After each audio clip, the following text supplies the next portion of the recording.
Hai sahabat bening, khususnya yang sudah menikah, jika mencari salah satu kunci kebahagiaan sepasang suami istri, dan itu adalah yang dicari minuman kesehatan, cobain kopi Gladiator dari Dr. Oki Pratama. Ini adalah kopi kesehatan suami istri yang sangat direkomendasikan karena memang sudah ada logo halal, ber-BPOM, dan juga direkomendasikan sama Dr. Oki Pratama. Ini seorang dokter loh. Kopi Gladiator ini juga tanpa efek samping loh, karena terbuat dari bahan alami seperti cordyceps, guarana, dan ginseng yang berfungsi untuk menambah stamina pria, melancarkan peredaran darah, meningkatkan gairah seksual, mengoptimalisasi kinerja hormon, meningkatkan libido, hingga dapat mencegah impotensi. Cara penyajiannya gampang banget. Tuang satu sachet kopi Gladiator ke dalam secangkir air panas dan dikonsumsi 6 jam sebelum berhubungan. Langsung didapetin ya di Shopee-nya, ada di sini, atau di Mitra Benings, atau main aja langsung ke seluruh cabangnya klinik dari Benings Klinik. Dan jangan lupa, jadilah Keras setiap hari. First, we're going to rub it up with some special spices. Lots of wood. We're going to smoke that for the next 12 hours. We wrap it in foil to keep all that flavor, beautiful smoky aroma inside the meat. After it's been rested for 1 hour, we're going to slice it up, and you're going to see the meat just fall apart, and it's super juicy and tender.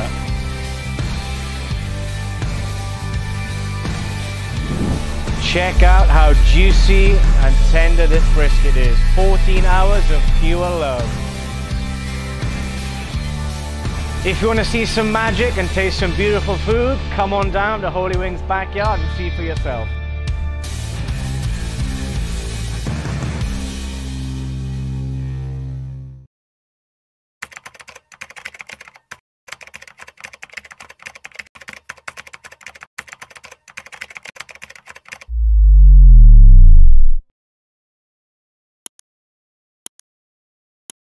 Mas Chan, katanya kamu dari kecil udah deket sama yang namanya Dunia Open BO. Iya benar. Oh ya? Dia mami di suatu klub malam. Diajak kerja? Iya, maksudnya kan kalau mami itu kan biasanya rame kan cewek-ceweknya. Iya. Mama ini kan katanya kamu Open BO juga, itu sama siapa? Teman sendiri. Berapa lama kamu pernah di penjara? Di dalam 1 tahun 1 bulan. Tapi itu kasus kriminal. Kriminal tuh ngapain? Bacok. Allahu Akbar, gua ngeri nih. Saya pengedar juga kak.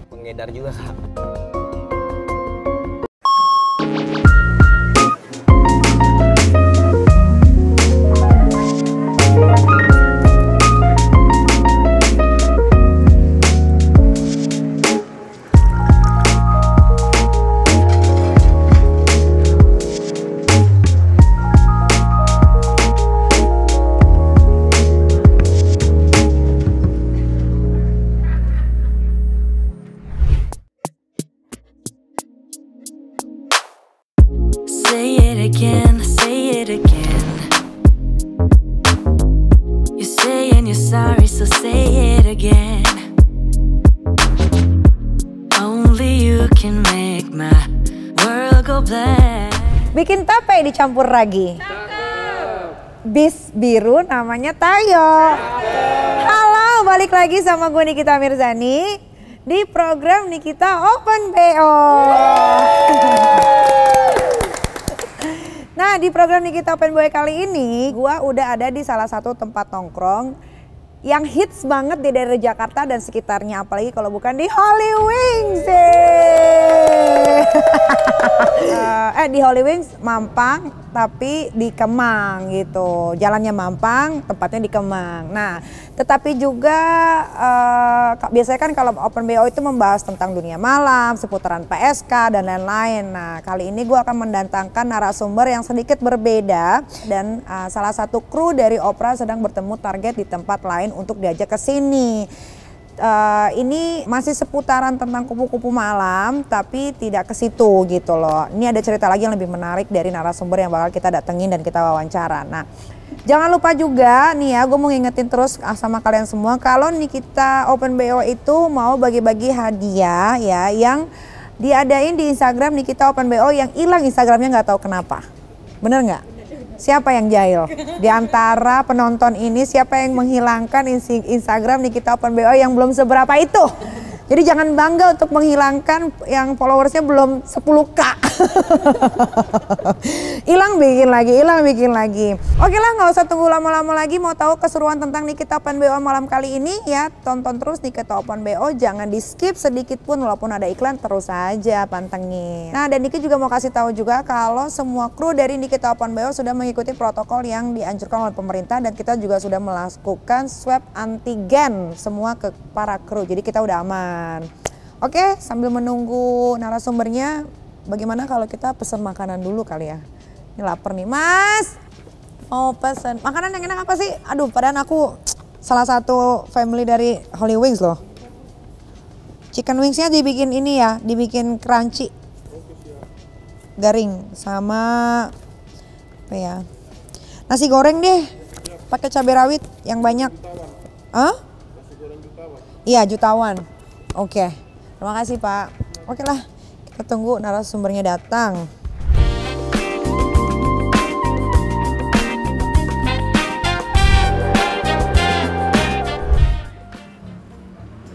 Halo. Halo, Mas Gagas ya? Iya. Dari Opera. Chan. Iya betul. Dulu.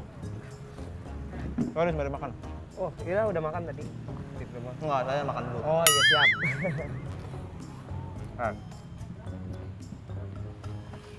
Jadi gue sempat baca lu nge-DM tim Opera. Terus gue pengen tahu sih sebenarnya kenapa sih lu pengen banget ngobrol di Nikita Open BO? Ya dari kecil sih, Bang. Gue udah lekat sama dunia Open BO. Emang udah lekat sama dunia Open BO? Terus sorry nih gue nanya nih. Gue sempat baca juga katanya lu pernah masuk penjara.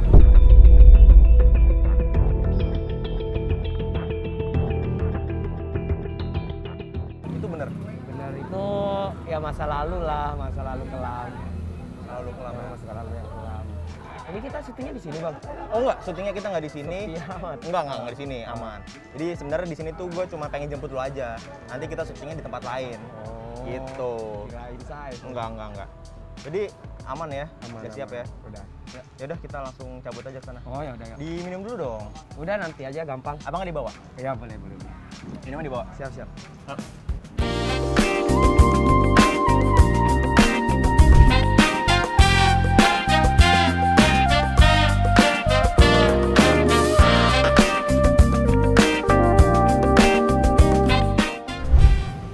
Halo Kak Niki. Halo. Jadi ini narasumber yang mau ngobrol sama Kak Niki. Oh, laki-laki. Laki-laki. Halo Mas, Nikita Mirzani. Aku tinggal ya? Boleh. Oke. Apa kabar Mas? Baik, Kak. Baik, oke. Seperti biasa sebelum kita ngobrol-ngobrol, biasanya tuh gue bakal nanya narasumbernya tuh mau pakai masker atau mau dibuka? Pakai Kak. Kenapa? Ya adalah privacy Seperti? bicara tentang Oh, tapi kan kalau nggak pakai aman sebetulnya. aman. Pakai nggak? Enggak sih. Enggak, Oke cuman? lah, boleh lah buka deh. Oh ya gitu dong, keren. Tenang aja, kalau kita ngomongin soal kebenaran insya Allah dijaga. Amin. Aku banyak teman-teman aparatur, jadi kamu tenang aja. Mas siapa namanya tadi? Chan. Ah? Chan. Chan Kelvin? Enggak Kak. Chan apa? Chan aja sih. Oh Chan aja, oke. Nah Mas Chan, katanya kamu dari kecil udah deket sama yang namanya dunia Open BO. Iya benar.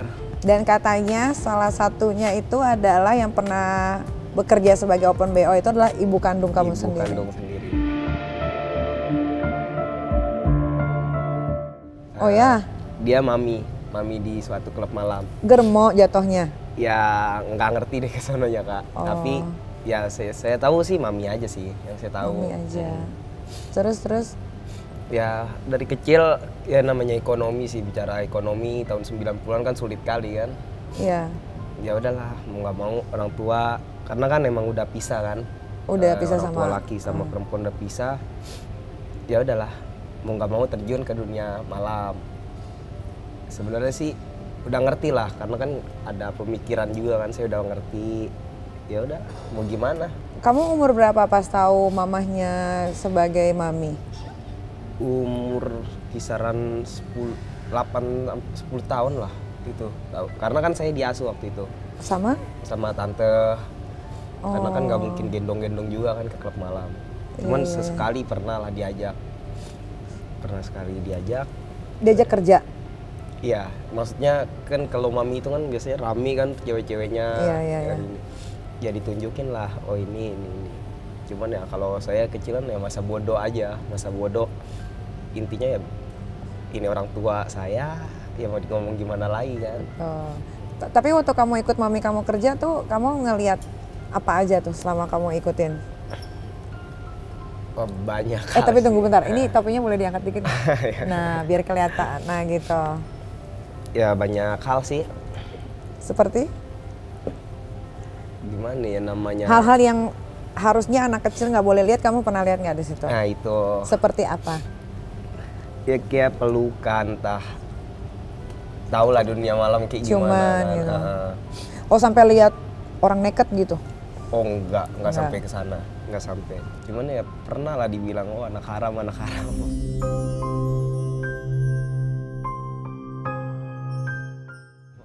Sama teman-teman, saudara. Terus, tapi kamunya gimana? Ya respon saya sih nggak peduli sih saya bilang, karena kan yang kasih makan saya kan ya emang orang tua saya kan. Ya jadi ya this is my life gitu, ini hidup saya, udah jalanin. Cuman ada lah yang namanya selisih paham sama orang tua itu pasti ada. Kamu punya berapa saudara? Anak satu-satunya kak. Anak satu-satunya. Terus pas tahu mama kamu adalah seorang mami, apa yang ada di benak kamu saat itu gitu? Pengennya sih orang tua berubah waktu itu.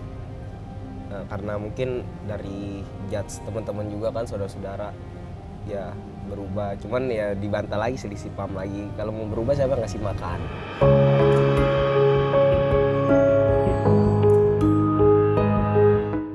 Siapa yang mau ini ya? Saya mau ngomong gimana kan? Jadi mami itu berlangsung sampai berapa tahun? Oh lumayan lama. Berapa? Sampai umur kamu berapa? 13-14 tahun lah itu. Masih? Masih. Sampai sekarang? Udah enggak, stop. Apa yang bikin mama kamu jadi stop jadi mami? Karena ngelihat saya ke jalan yang benar lah, maksudnya udah tobat duluan. Artinya, kok kamu bilang kamu tobat duluan? tobat, Emang? Dari 15 kan udah kerja.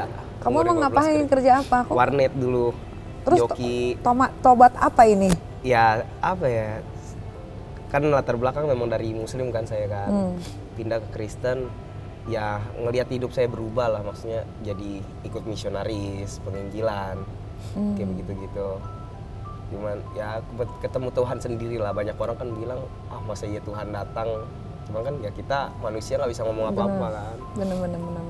Berubah, udah nggak nakal, udah nggak ini ya, orang tua ngikut lah, ikut berubah juga. Ini kan mohon maaf ya, ini kan mama kamu mami. Tapi kamu tahu nggak kalau cuman mami aja atau dia juga ngelayanin? Nggak tahu. Kamu nggak tahu sama sekali. Nah, mama kamu kan mami. Terus kamunya sendiri pernah open BO nggak? Pernah waktu itu. Pernah. Sekarang umur kamu berapa? 24. Open BO kamu umur berapa?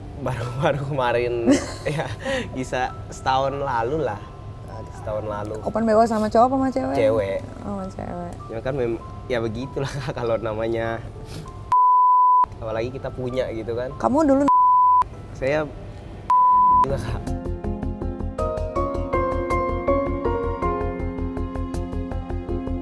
Waduh.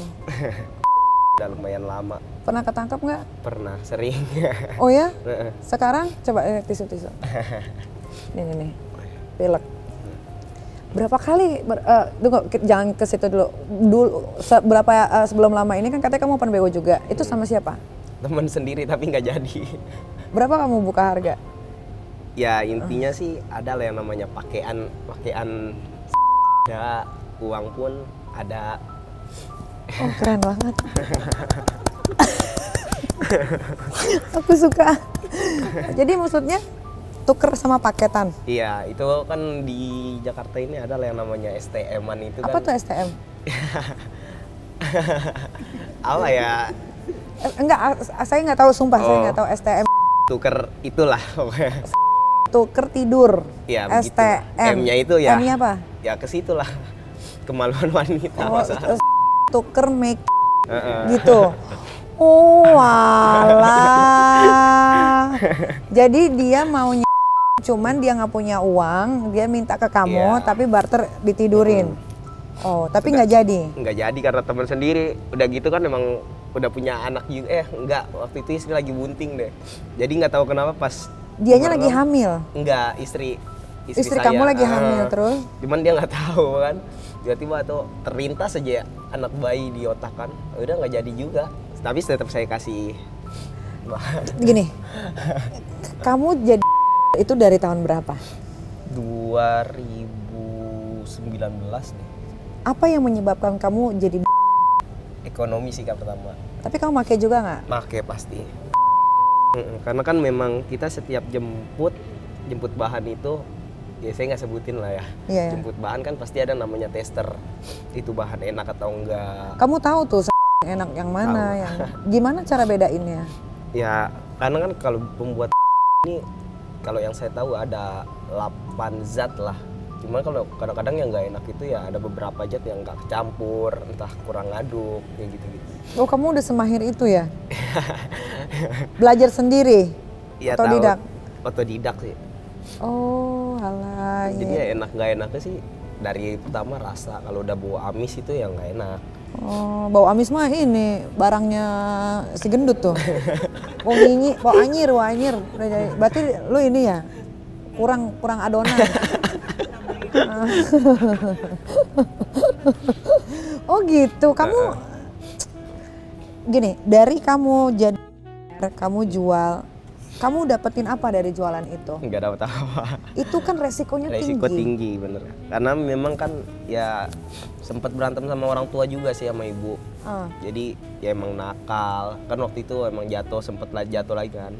Karena udah ya, namanya misionaris kan keliling Indonesia juga kan pasti kan. Nah pas pulang dari Papua lah jatuh lagi karena kan mikir wah mau gimana ini, mau bantu orang tua bingung.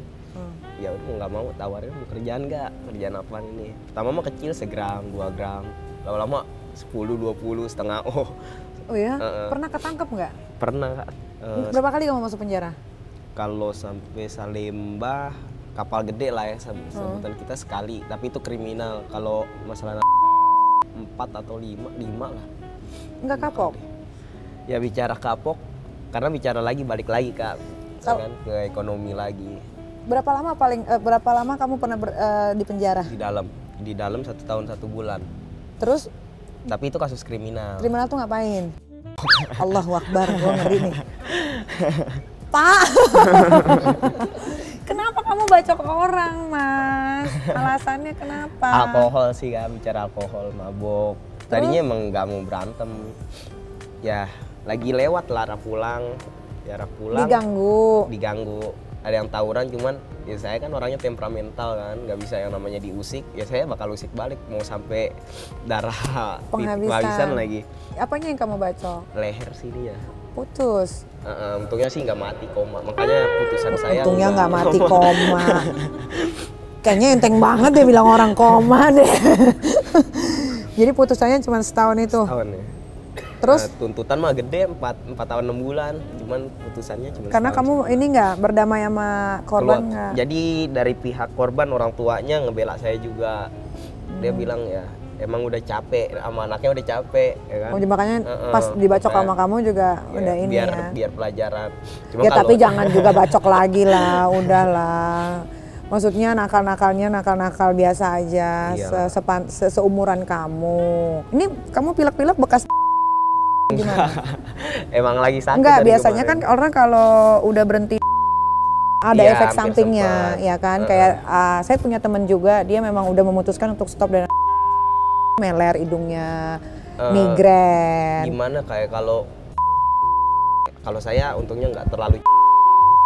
Kamu cuma hanya sekedar mau nyobain barang supaya ketika konsumen mau beli kamu bisa ngomong. Karena kan banyak rata-rata orang beli itu kan nggak dilihat dari banyak atau enggaknya kan. Cuma kalau di Jakarta ini pasti ngeliatnya kayak gitu. Iya.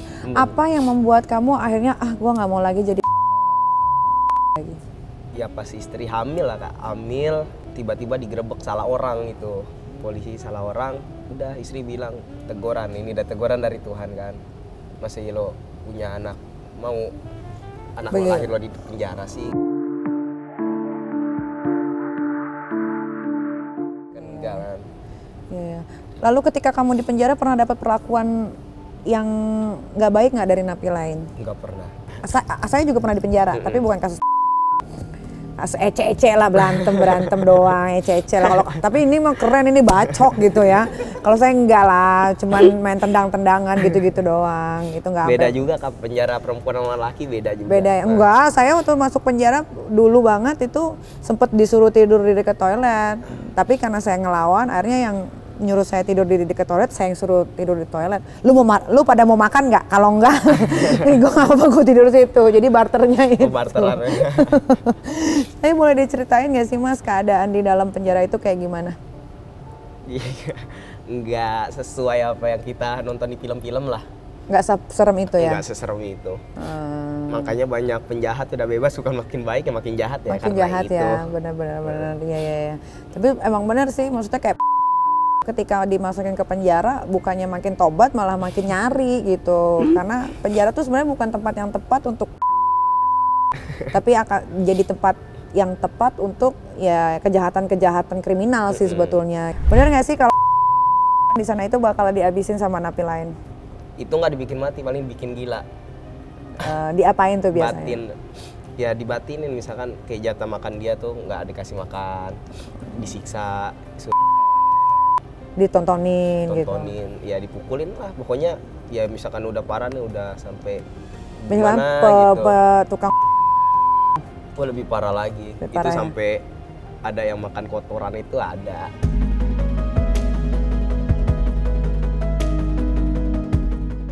Oh, tapi emang ya itu sih setimpal ya sama apa yang mereka lakukan gitu. Pernah nggak kamu lihat cowok sama cowok di dalam? Oh banyak. Banyak ya? Banyak banget. Ya. Terus kamu nggak tergiur? Oh enggak. Normal kamu ya? Normal lah.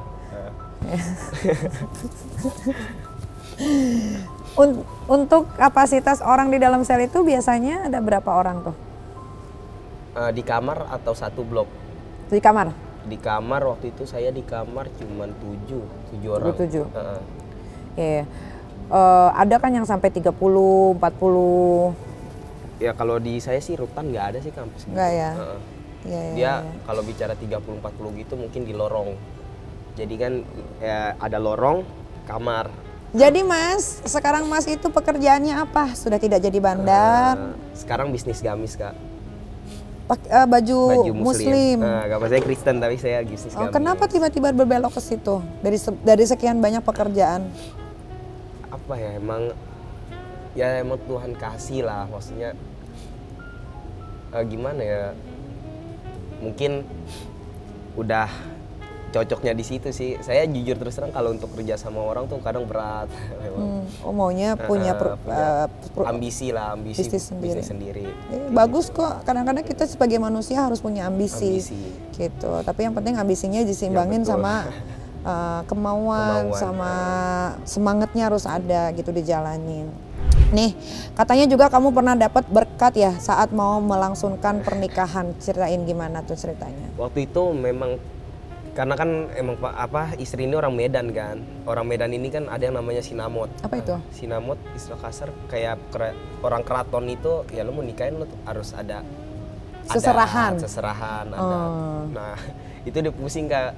Udah pusing itu harus ngeluarin uang kisaran 200 juta sampai 300 juta lah kalau Medan kan, karena babi satu desa semua kayak gitu. Ya saya nggak punya duit apa-apa, orang baru bebas juga kan. Saya bilang sampai saya ke Medan, ya itu nggak pernah tahu lah saya mau ke Medan tiba-tiba ada uang masuk berkat. Uang dari mana tuh? Nggak pernah tahu sampai sekarang. Masuk 10 juta. Nah pas hari hak mau nikah kan, itu masuk 30 juta. Saya nggak pernah tahu itu siapa yang ngirim, nggak pernah tahu. Oh, akhirnya terkumpul 200 juta itu nggak nyampe. Cuman kalau saya memang niatnya kan sahin, bertanggung jawab. Sampai saya datang ke Medan, sampai dihina-hina sama saudara dari istri ya. Lo D3 sarjana nikah sama mantan narapidana.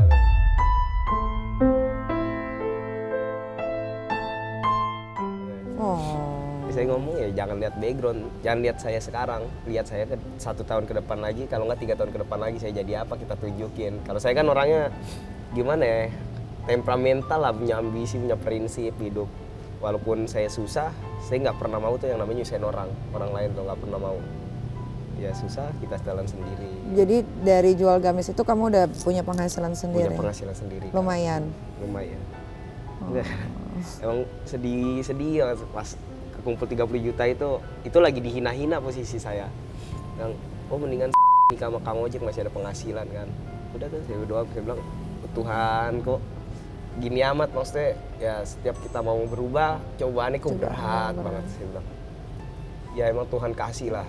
Dari situlah saya bilang prinsip hidup saya gini, yang namanya hidup itu bukan sebuah pengalaman, hidup itu sebuah pelajaran. Kalau orang bilang pengalaman, semua pengalaman pasti balik lagi ke situ.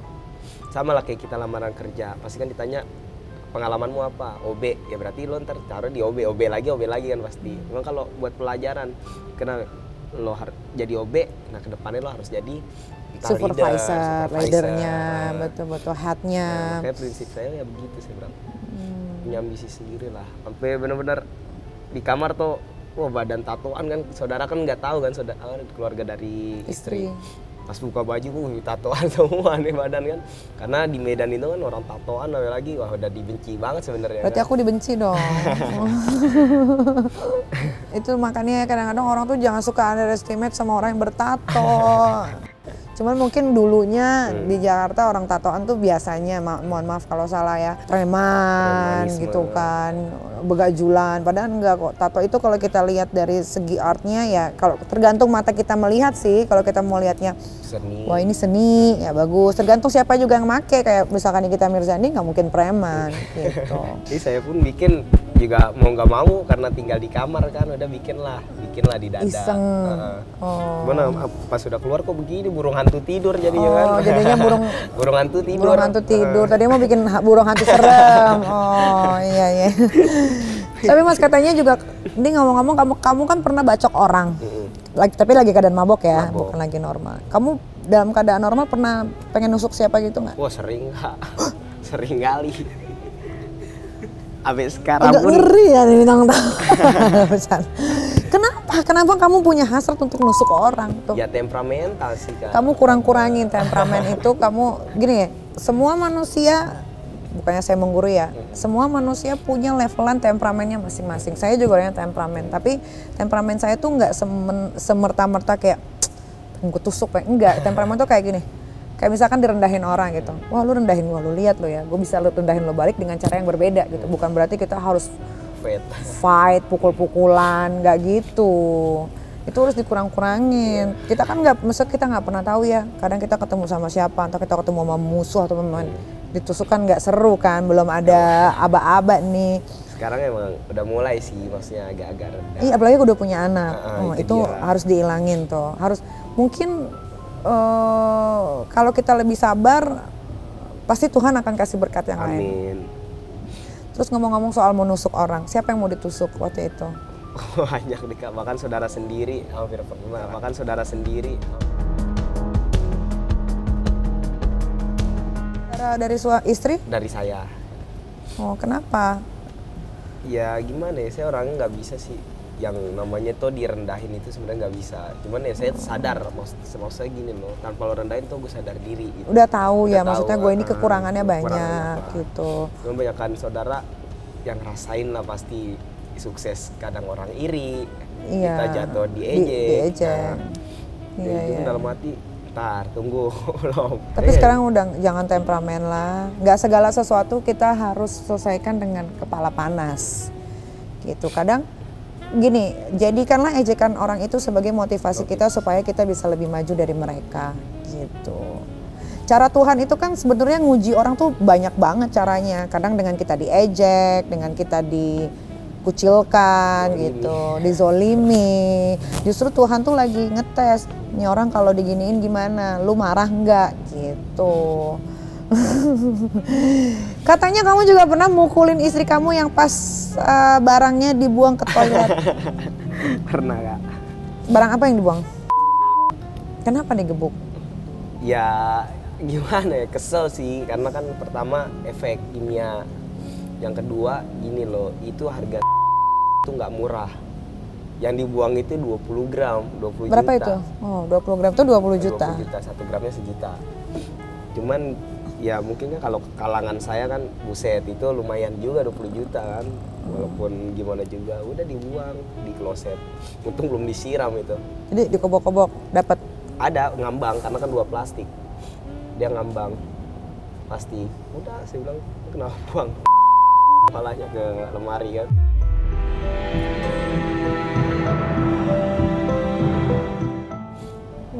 Terus? Udah minta maaf.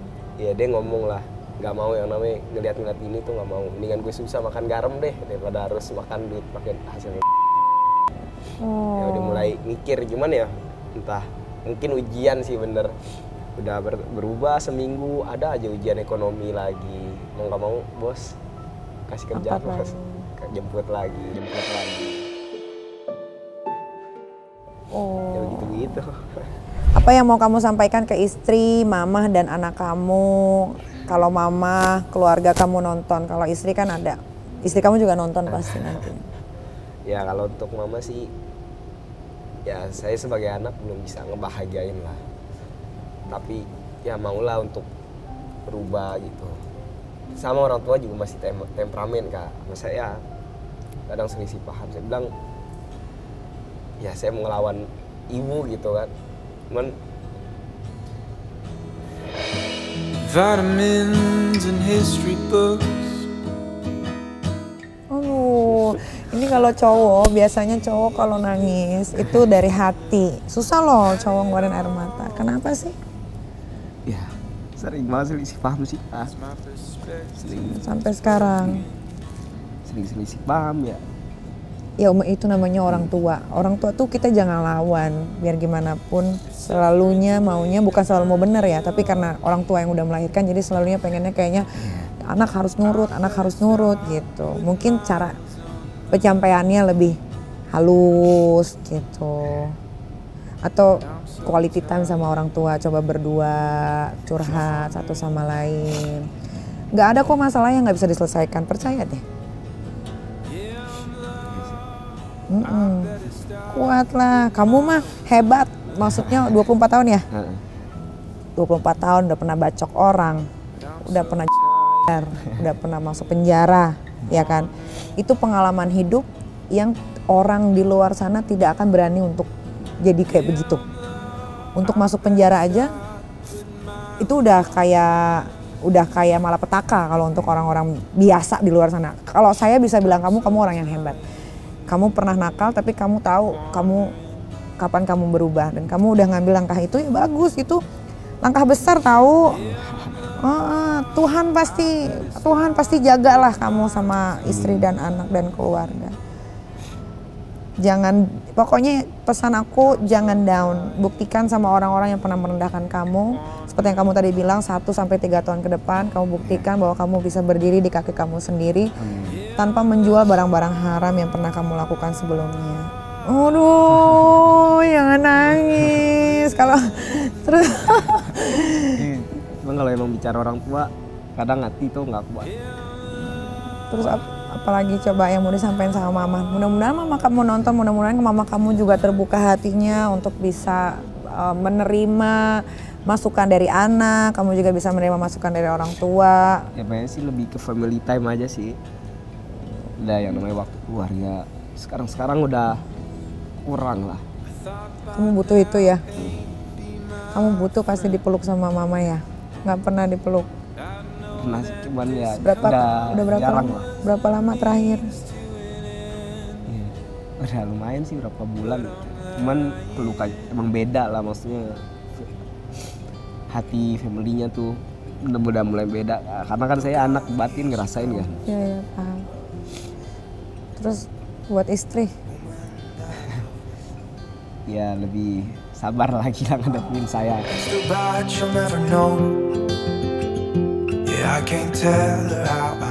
sabar ngadepin saya ya. Saya begini gitu. Karena setiap orang berubah kan nggak segampang ngembalikan tangan. Berat Kak, berat. Kan untuk dibilang berhenti berat. Cuman ya demi anak, demi istri, demi nama baik keluarga juga kan. Mau nggak mau ya harus berubah. I've got this picture in my mind. Kalau buat anak nanti kalau udah besar, ini kan video ini nggak mungkin dihapus. Kalau dihapus aksen kita mati. Nah, jadi dibiarin. Ya jangan kayak bapak sama mamanya lah. Jangan kayak bapak sama mamanya lah. Gagal cukup orang tua aja yang gagal. Ya pengen sukses, pengen maju gitu. Pengen lah ngeliat anak sampai gede juga sukses. Everybody makes mistakes. 'Cause no one can be perfect. Oh, amin, amin, amin. Lah sini dipeluk dulu deh. Kalau saya mau mamanya nggak mau peluk, aku yang peluk tuh. Fed up with us. I can't take no more screaming, hurting each other. Aduh, ini mah 24 udah kayak adek, tahu nggak? Aku punya adek umur 24 juga sama. Apa ya? Aku mau sampein buat siapa nama kamu tadi aku lupa? Chan. Ini tanggal 2 November 2021. Mudah-mudahan kita ketemu lagi. Tapi Chan udah jadi seseorang yang bisa dibanggakan dan gue juga bisa ngelihat Chan nanti, wah gila nih anak keren. Amin. Bisa nggak? Bisa Kak. Ya. Bisa. Harus semangat. Anak laki satu-satunya, anak cowok, cewek? Anak cewek. Oh anak cewek. Nggak Teguran boleh. juga buat bapak. Itu dia makanya. Udah harus banyak yang dibenahi, Chan. 24 tahun, hidup belum berakhir sampai di sini. Ya, masih panjang perjalanan hidup Chan. 24 tahun, 25, 26, 27, 28, 29, 30 masih ada 6 tahun Chan untuk menjadi pria dewasa, udah bukan laki-laki lagi. Terima kasih loh Chan, udah mau hadir di Oprah, sudah mau membagikan ceritanya luar biasa, sudah mau membuka maskernya luar biasa. Mudah-mudahan Chan selalu dilindungi Tuhan, selalu dikasih berkat sama Tuhan, dijaga terus Channya dan keluarga. Chan gak boleh temperamen lagi, Chan gak boleh pukul istri, karena biar bagaimanapun laki-laki tidak dibenarkan untuk memukul perempuan. Dan mudah-mudahan Chan dan ibunya bisa berdamai sama diri masing-masing, sehingga Chan bisa merasakan punya keluarga lagi. Terima kasih ya Chan.